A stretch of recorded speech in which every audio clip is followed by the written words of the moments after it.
pessoas dizem que é impossível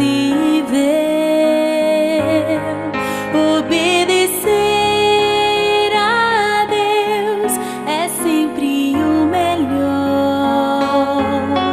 pois Ele é fiel e cumpre o que diz.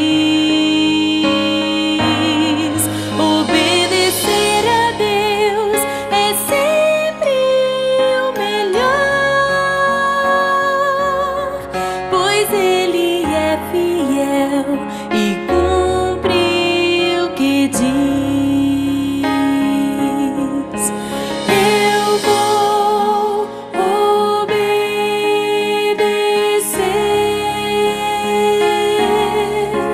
eu vou obedecer.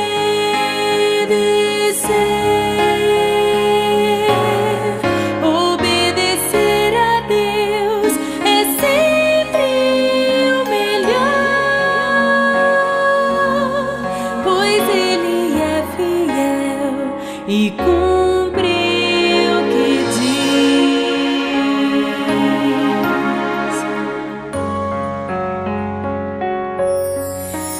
Quando penso não vou conseguir,